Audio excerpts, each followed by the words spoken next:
Podcasting 2.0 is something I'm very interested in. Web 3, very interested in. I got to tell you, I've spent a lot of time trying to figure out where Web 3 is going, the NFTs and DAOs, and I kind of get it, but I don't 100% get it yet.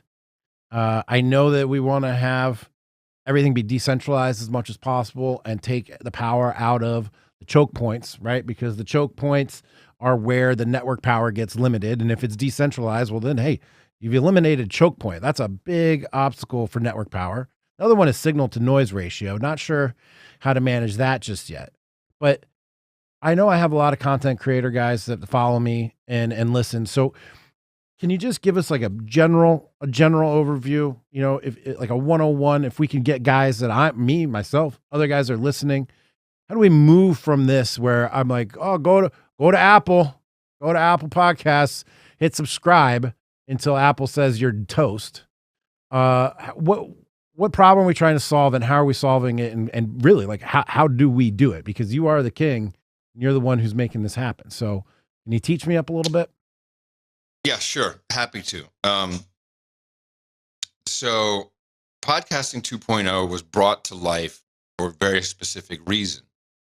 What came out of it was an uncorking of technical creativity that had been bottled up for over a decade.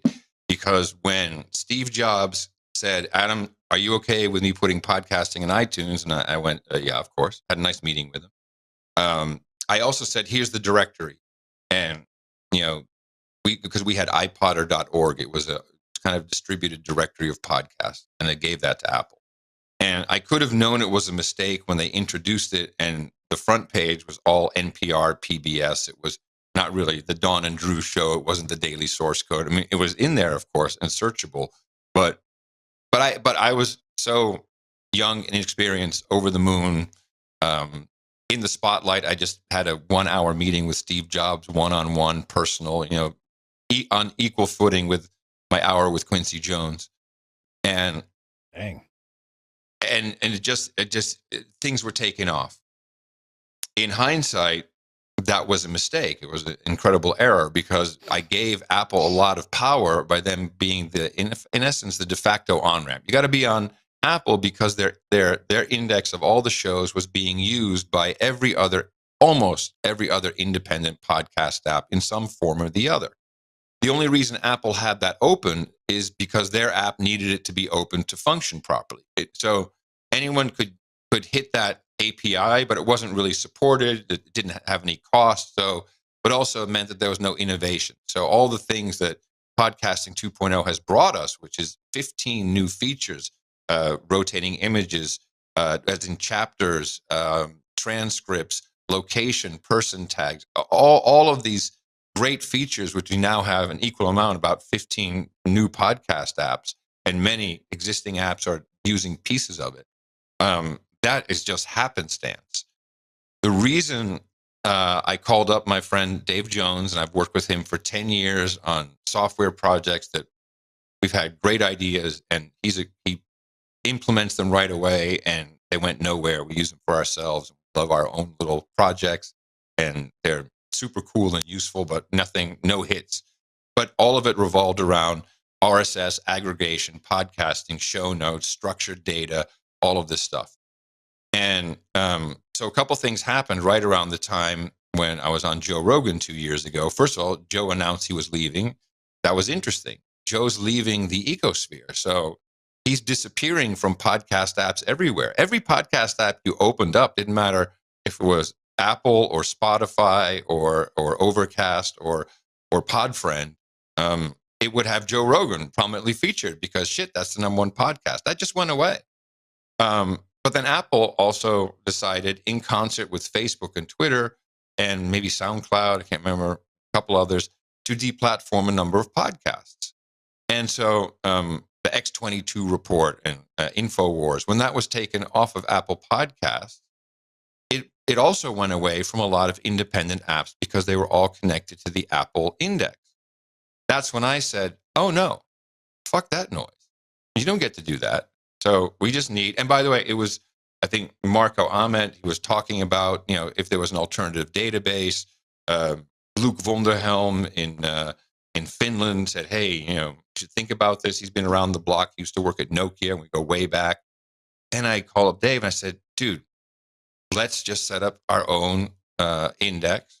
We'll let everyone be in there, unless it's legally, unless it's totally illegal, something like the obvious ones, but really looking at the Constitution, threatening, etc. This kind of stuff but really we don't care. It's just pointers to everything.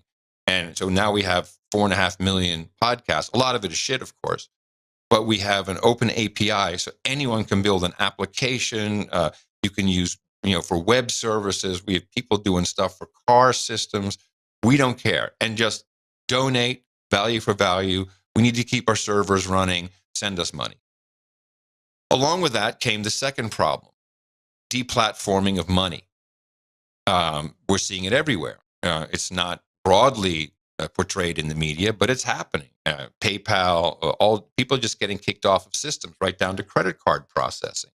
So I have my own history with Bitcoin. I've made my mistakes. I've learned from them, and I can comfortably say I'm a Bitcoin maximalist. I am not a crypto evangelist. I'm a Bitcoin maximalist because Bitcoin is significantly different from anything else. And in fact, I believe it may be one way out of the mess.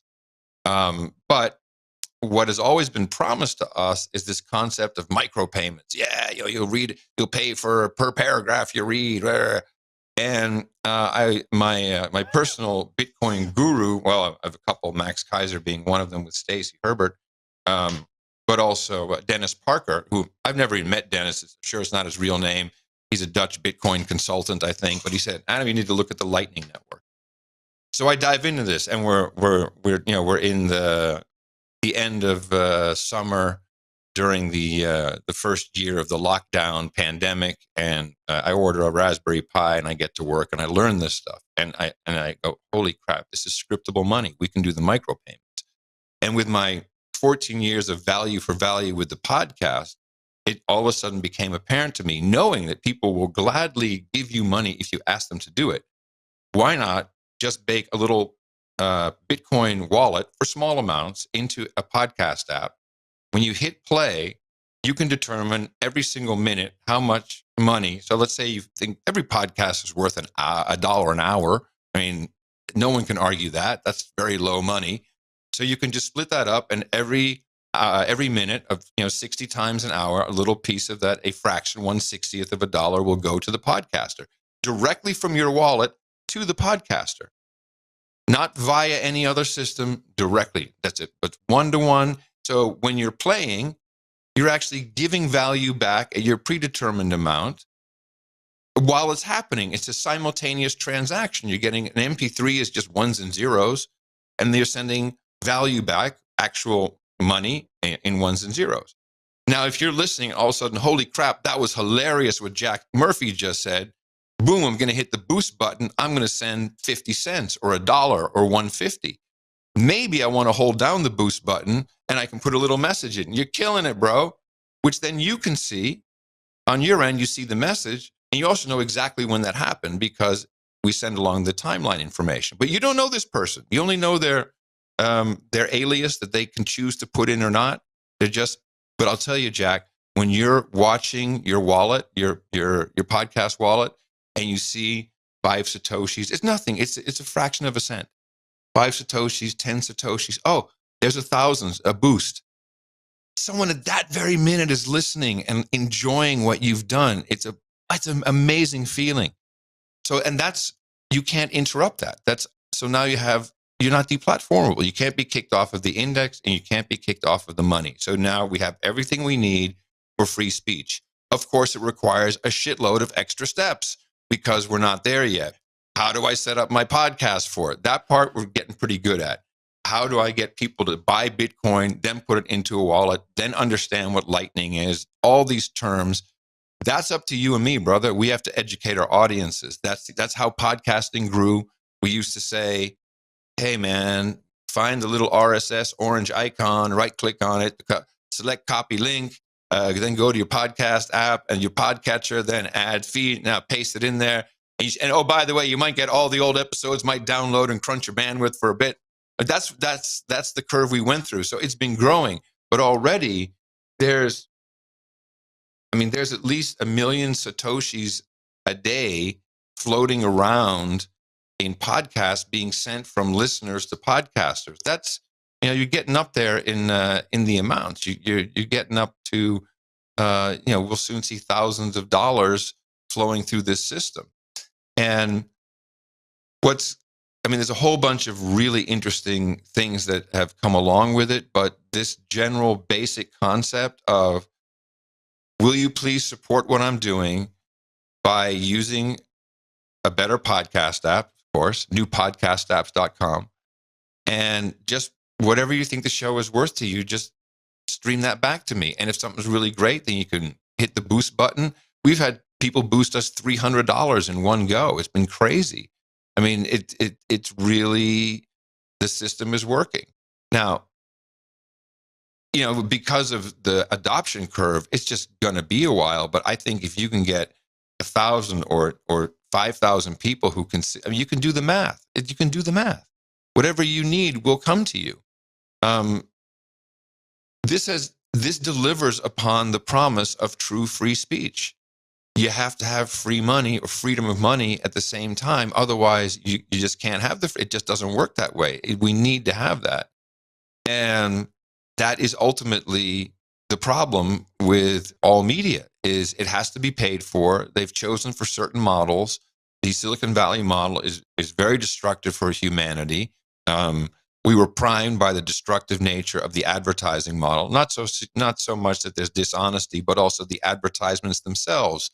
You cannot discount commercials telling me that you will never get laid if you don't drive this truck or don't drink this beer, or etc. That's mind control. It really is. So we need to be mindful of these types of business models, because they don't always, well, we all know the old adage, you're probably the product. Well, yeah. So now these are, in my definition, DAOs. These are distributed autonomous organizations that support. We've taken it one step further. I'm very proud of this. This is the distributed digital royalty system.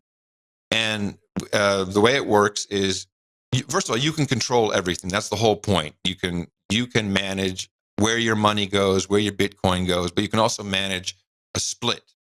So you can put in your feed, for everything that comes in. Let's say you have a co-host. So I want 40% to go to me, 40% to my co-host, 5% to my mom because I rag on her all the time. And, then I want another 5% to my top promoter. So we have Dreb Scott. He does the chapter work, which requires him listening to the show, setting points, getting images, putting those in. He gets 5% of every show that I do of chapter work, of payments that come in, and it goes directly. It's not through me. The wallet, the way we set up the system is the wallet says, oh, it's time to send 100 Satoshi payment or whatever, because it's 1 minute has passed. It'll send 40 there, 40 there, 5 there, 5 there, 10 there. And the app also gets a piece, because app developers had no incentive to develop apps. What? So you can sell it for that Silicon Valley pricing of 99 cents? It's very, very hard to make a living developing software in that model, particularly if Apple or Google Play Store will take a major chunk of that change. So it's all early. Excuse me, it's all early, but it's working. The flywheel is spinning. Don't give up any other revenue avenues you have right now, but start integrating this.